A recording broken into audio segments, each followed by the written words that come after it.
So I'm here with my Maytag M1200. I've had it for about a month now, and there are some things that I just wanted to talk about. Believe it or not, this is primarily the machine that I've been using the most, as well as my Riccar Superlight Deluxe. So I've got to say, right now, I'm pretty impressed with the Taconi machines, some of them. I think Riccar Vibrances, Simplicity Symmetries, they have their place. They're great competitor machines, especially amongst like the very select few bagged uprights that you can buy anymore.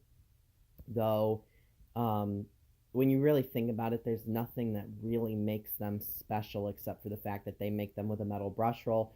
I do think that you can get similar performance out of a Cirrus upright or a another Esco made machine or a Prolux. You can get a fully loaded Prolux 9000 upright on Amazon for $299. And to get the same features on a Riccar, you're looking at 400 to 500 easy, maybe even up to 700, and the Simplicity prices are the same exact prices. So what differentiates the higher end Taconis like this one is the tandem air machine power, which is very noticeable if you've never tried one, never owned one, never used one. Um, but there were some things that I wanted to bring up that I noticed that maybe some others have noticed, but I didn't, so sorry. But so I just felt like taking the time, since I have some free time, to do a little talk over and a little demo. So one thing that I noticed about this is, at first I thought that this was a pain in the butt. When you want to switch over to tools, see how the hose gets in the way? And I believe that this is purposely done. That way you don't try and go and vacuum with the tool selector on.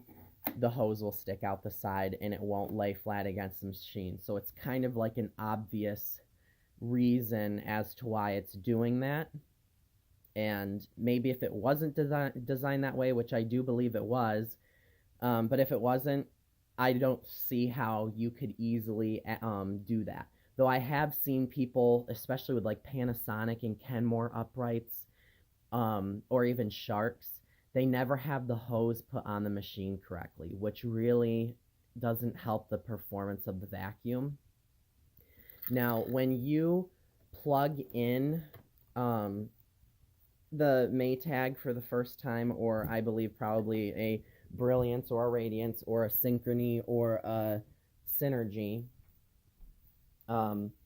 the automatic default setting when you recline the machine and turn it on, or even if you turn it on then recline the machine, is to have the carpet selector on.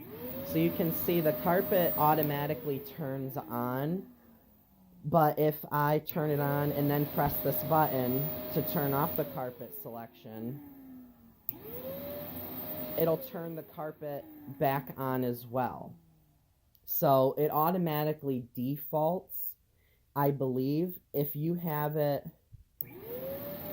like this, and you can see the headlight turns on and off when you recline the handle. If I turn it off, then turn it back on, you can see it'll automatically turn the carpet setting back on every time, which isn't a big deal. I think that that's just kind of like a quick setting for like the carpet cleaning. That way when you go and plug it in, you don't have to fumble around with buttons. It's a one-time switch, and it's an easy to press button rather than a switch too. As to why they do that, I don't really know the specific reasons. To me, I just think that it's because it's like preset to just vacuum carpets. Now the one thing that I did realize is when you have this put into the tool setting and you turn it on, you can see the carpet setting does not turn on at all. If I have it turned on, then switch it over, the carpet setting will turn on the vacuum. Again, I do believe that that's probably across all tandem air uprights, but it's very possible that maybe it's just a certain feature on certain models. I don't know as to why they would, but honestly, how many features can you put on a vacuum? You know, you can't do like rain sensing windshield wipers and all these crazy features like a car can do. So it's very possible. There are times where a single little extra or feature on a vacuum makes the price difference $100.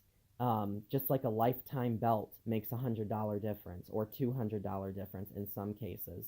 Um, there are plenty of vibrance uprights that do not have the brush roll on off, whereas some of them do, and that's an extra premium price that you pay.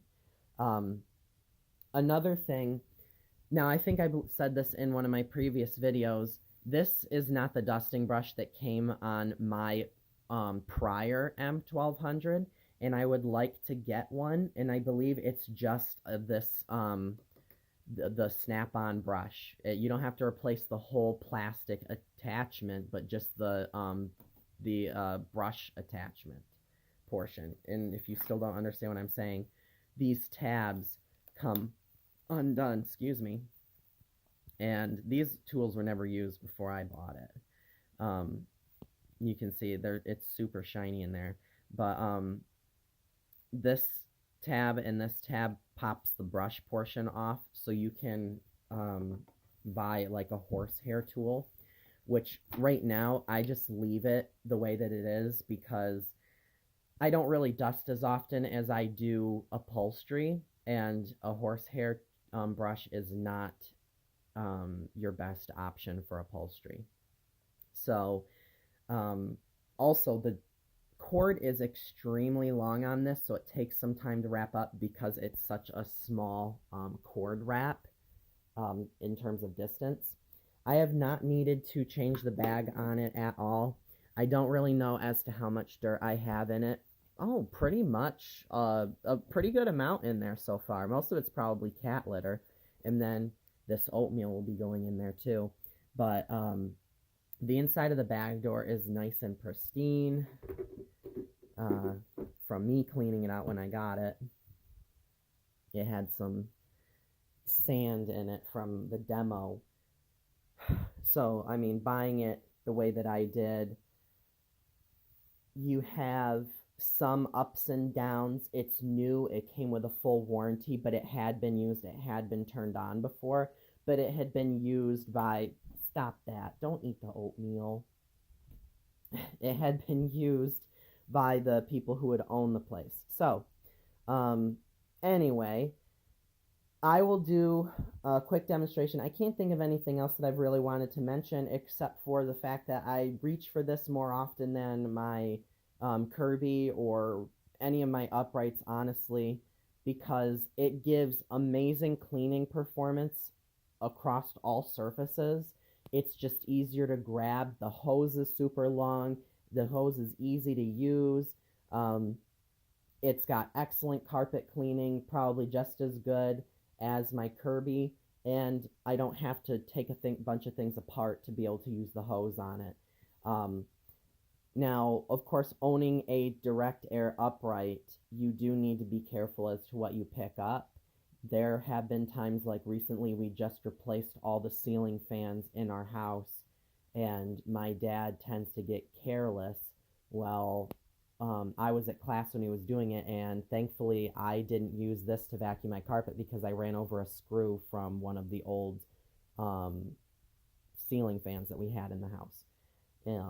So that is something that you want to be careful with, especially if you don't live alone and there are people who don't care about certain things. My dad just took a pair of those boots over there that are mine and threw them on top of my wind tunnel bagless and my Filter Queen power nozzle, which for most people that wouldn't bother them, but I don't want unnecessary wear and tear and scratches and scuffs on my things that were extremely expensive.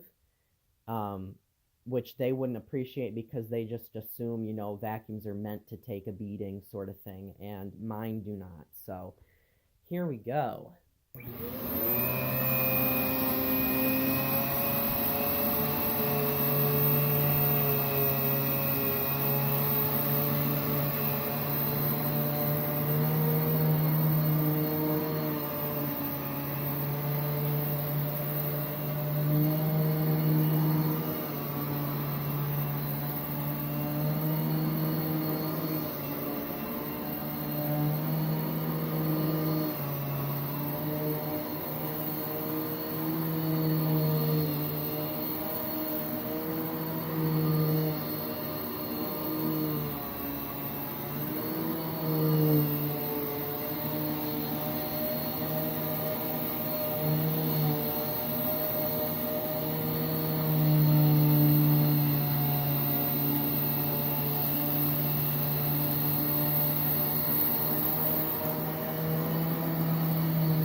Excellent job. Ooh.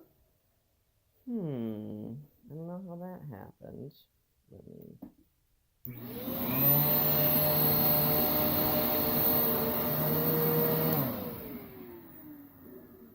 There. A little better. I have a little piece right here. Now, I would assume that the reason that that did that was because it is a large particle. And, ooh, I think that's from where I accidentally tore up the edge of my carpet in one of the rooms.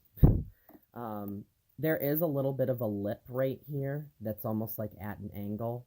If you put your finger underneath here, you can feel it. It's almost like you can feel this angle right here. So I think some things get stuck in there, but I've never had any problems with it. Now, just because your vacuum does leave a little bit behind, does that mean that it's not cleaning up well? No. And just because it doesn't leave anything behind, does that mean that it's picking up well? No, because I can remember the Oric demos from yesteryear when they used to advertise XL21, and they used to advertise on QVC, and they would clean this huge carpet with a bunch of mess on it. Huge mess, like cereal and cat litter and hair and all these things, and the Orics always did really well on one pass cleaning. Well, that's because they always cleaned their best, and their brush was always spinning at full speed on the forward push. And their vacuums have such a high speed brush roll and a lot of sweeping action that in their big brushes that they do clean surface dirt very well, but so did my Shark VX3 that had no suction at all. But for the most part, the fine dust, the dirt, the sand, these Taconi uprights do an excellent job. Does it have its flaws? Of course it does. It still feels like a traditional vacuum cleaner. There's really nothing super cool about it that anyone would be able to see that didn't know what it was just by glancing at it. They may say, it looks expensive, it's a Maytag, so, which of course most of us know that Maytag has nothing to do with this vacuum at all. But overall, super cool, super nice, and I'm hoping to get a Tandem canister at some point in time, but it probably won't be anytime soon. But there's a couple machines that I'm really looking forward to getting. And if you watch the video to this end, which I'm going to talk about right now, I would love to hear what you guys think. There is a very, very lightly used Eureka Rotomatic. It is charcoal and white, and it has black attachments, and it has the Eureka Vibra Groomer power nozzle that was kind of like on the Rainbow D2 and the Fairfax Faxomatic machines. They really blew that power nozzle all over the competition for everybody to use. But I would love to hear what you guys think. I think it's like $80 and it's for sale at a vacuum store, and I'd really like to get it, but I don't know if it's worth getting, and if it's super loud, then I don't want it. But otherwise, let me know. Thank you for watching, and stay tuned. Of course, there may be gaps between my videos, so thank you again.